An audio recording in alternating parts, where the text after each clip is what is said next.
Morning everyone. आज मैं आप लोगों को लिटरेचर में चैप्टर 6 अटल जी के मुख से इसको पढ़ाऊंगी। ये अटल बिहारी वाजपेयी की जीवनी है। उनके बारे में उन्होंने अपने आप से बताया है कि उनके जीवन में क्या क्या घटनाएं घटी। कविता मुझे घुट्टी में मिली थी। उन्होंने क्या बताया कि ये कविता जो है उनको घुट्टी में, जब छोटा बच्चा होता है तो उसको एक दवा दी जाती है जिसको जीवन घुट्टी कहते हैं। ऐसे ही अटल बिहारी वाजपेयी जी को जीवन घुट्टी के रूप में क्या मिली थी? कविता। मेरे पितामह संस्कृत भाषा तथा साहित्य के अच्छे विद्वान थे। उनके जो पितामह थे वे संस्कृत भाषा तथा साहित्य के अच्छे विद्वान थे, मतलब उनको अच्छी जानकारी थी। घर की एक बैठक पुरानी पोथियों से भरी हुई थी। एक रूम था जो पुरानी पुस्तकों से भरा हुआ था। वे जहाँ जाते वहाँ से अच्छी अच्छी पुस्तकें ले आते थे।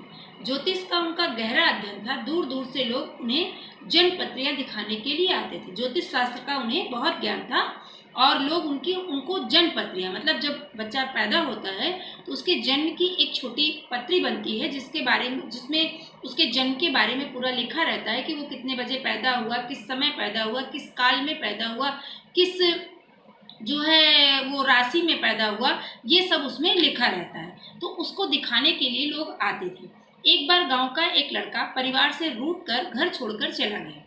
कहाँ गया किसी को पता नहीं। उसके पिता बेटे की जन्मपत्री लेकर पितामह के पास आ गए।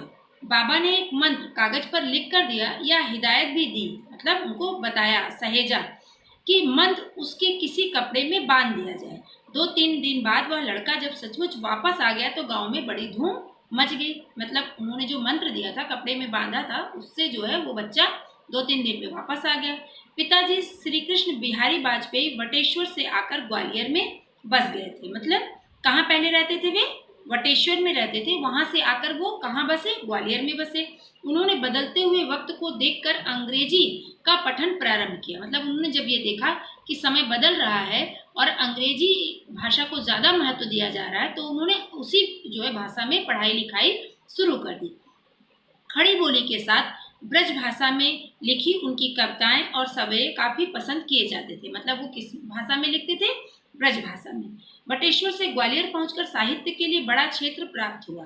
रियासत के मुखपत्र जियाजी प्रताप में उनकी कविताएं नियमित रूप से छपती थी। मतलब जो उनके रियासत की, जो उनके राज्य की मुख्य जो है पत्र था, मतलब जैसे अपने यहाँ समाचार पत्र होता है, ऐसे उनके रियासत का एक मुख्य पत्र था जियाजी प्रताप। उसका क्या नाम था? जियाजी प्रताप। जैसे आपके यहाँ दैनिक जागरण, अमर उजाला आता है, ऐसे वहां पर जियाजी प्रताप आता था। उसमें नियमित एक कविता उनकी जो है छपती थी। जब यह तय हुआ कि ग्वालियर रियासत का अपना गीत होना चाहिए तो यह काम पिताजी को सौंपा गया। मतलब सबने यह तय किया कि ग्वालियर रियासत का, राज्य का अपना एक कोई गीत होना चाहिए। गीत ऐसा होना चाहिए जो सरलता से गाया जा सके। उसमें सिंधिया परिवार और ग्वालियर की कीर्ति का गाना हो। कीर्ति का गान हो मतलब ग्वालियर परिवार के जो है महानताओं के बारे में गाया जाए। जरूरी था पिताजी द्वारा लिखा गीत पूरी रियासत में प्रचलित था। उसका नियमित रूप से गायन होता था। उसकी 2 पंक्तियां मुझे अभी तक याद हैं। हम देश विदेश कहीं भी हों पर होगा तेरा ध्यान सदा, तेरा ही पुत्र कहानी में होगा हमको अभिमान सदा।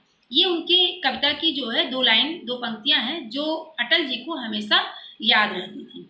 पिताजी ने और भी कविताएं लिखी थी किंतु उनके प्रकाशन की ओर ध्यान नहीं दिया। वे इधर उधर बिखर गए। पिताजी की हिंदी और अंग्रेजी के साथ उर्दू पर अभी अच्छी पकड़ थी। उन दिनों बच्चों के लिए उर्दू अनिवार्य थी। पहले क्या था? सबको, जैसे आज के समय में हिंदी भाषा पढ़ाई जाती है, ऐसे पहले सबको उर्दू भाषा पढ़ाई जाती थी। रियासत में प्रतिवर्ष होने वाले गणेशोत्सव में पिताजी के नियमित रूप से होते थे, मीन्स रोज होते थे। पिताजी की विद्वता का आकलन इसी से किया जा सकता था। मतलब उनको कितना ज्ञान है इसी से उनका पता लगाया जा सकता था। वे स्वयं मैट्रिक पास होते हुए भी 10वीं कक्षा को पढ़ाते थे। मीन्स मतलब वो खुद ही केवल 10 तक पढ़े थे लेकिन अपने ही बराबर के लोगों को वो पढ़ाते थे।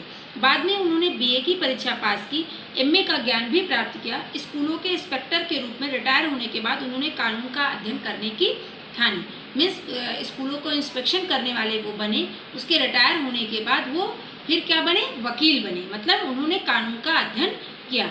25 दिसंबर, पता नहीं उस दिन मेरा जन्म क्यों हुआ। बाद में बड़ा होने पर मुझे यह बताया गया कि 25 दिसंबर ईसा मसीह का जन्मदिन है। इसलिए बड़ा दिन के रूप में मनाया जाता है। मुझे यह भी बताया गया जब मैं पैदा हुआ तब पड़ोस के गिरजाघर में ईसा मसीह के जन्मदिन का त्यौहार मनाया जा रहा था। कैरोल गाए जा रहे थे, उल्लास का वातावरण था, बच्चों में मिठाई बांटी जा रही थी। बाद में मुझे यह भी पता लगा कि 25 दिसंबर हिंदू धर्म के उन्नायक पंडित मदन मोहन मालवीय का भी जन्मदिन है। मुझे जीवन भर इस बात का अभिमान रहा कि मेरा जन्म ऐसे महापुरुषों के जन्मदिन के दिन हुआ है।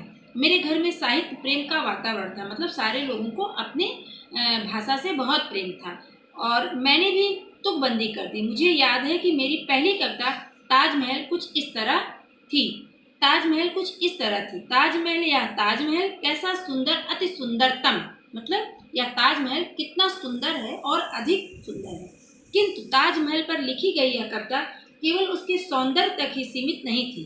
कविता की अंतिम पंक्तियों में उन कारीगरों की व्यथा भी झलक रही थी जिन्होंने उसे बनाया था, जिन्होंने अपना पसीना खपाकर उसका निर्माण किया था। कविता की अंतिम वे पंक्तियां मुझे अभी तक याद हैं।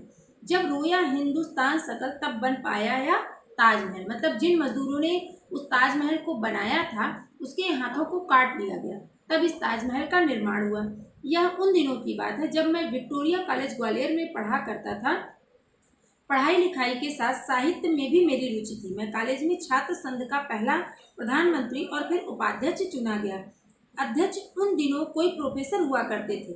छात्र संघ की जिम्मेदारी थी कि वह वार्षिक उत्सव का आयोजन करें, मतलब स्कूल में जैसे हेड बॉय हेड गर्ल होते हैं और उनका काम होता है कि सारे स्कूल के प्रोग्राम का आयोजन करना, उसी प्रकार से छात्र संघ की भी जिम्मेदारी होती थी। मुझे याद है कि छात्र संघ ने एक साल कॉलेज में कवि सम्मेलन कराने का फैसला किया। ग्वालियर से बाहर के कवि भी आमंत्रित किए गए थे।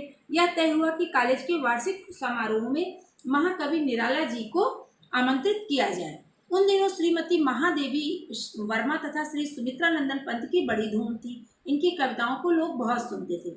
निराला जी को आमंत्रित करने का काम प्रोफेसर शिव मंगल सिंह सुमन को सौंपा गया। कॉलेज के लिए यह बड़े गौरव का दिन था। जब हम निराला जी को रेलवे स्टेशन से उनके ठहरने की जगह ले गए तब एक ऐसी घटना हुई जो जीवन पर प्रभावित करती रही। हुआ यह कि जब तांगा उस सड़क से निकला जिस पर महारानी लक्ष्मीबाई का स्मारक बना हुआ है, तो निराला जी ने उस वीरांगना को नमन किया, मतलब उनको प्रणाम किया। तांगा थोड़ी देर रुकवा लिया। उनकी नज़र लक्ष्मीबाई के स्मारक के निकट बैठी एक निर्धन महिला पर गई। जो गरीब महिला थी वो वहाँ पर बैठी हुई थी, उस पर गई। वह महिला सर्दी से अपने को बचाने का प्रयास कर रही थी, मतलब ठंड से अपने आप को बचाने का प्रयास कर रही थी।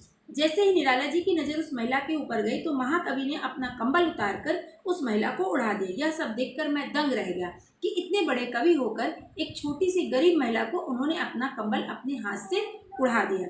निराला जी के महान व्यक्तित्व की छोटी सी झलक पाकर हम लोग भाव विभोर हो गए, मतलब हम लोग जो है उनसे बहुत प्रभावित हो गए और बहुत खुश भी हुए। घर पहुंचने पर हमने निराला जी के लिए अलग से कंबल का प्रबंध किया, लेकिन निराला जी द्वारा सर्दी से ठिठुरती हुई महिला को कंबल देने की घटना हमारे मानस पटल पर सदैव के लिए अंकित हो गई। मतलब उससे हमारी दिल पे ये घटना जो है अंकित हुई कि हम लोग कितने भी बड़े बन जाएं, लेकिन हमको अपने जो है स्वाभिमान में अपनी मानवता को छोड़ना नहीं चाहिए। हमारे लिए सबको एक बराबर समझना सबसे अच्छी बात है। इसी के साथ इस चैप्टर को मैं समाप्त करती हूँ। Thank you. Have a nice day.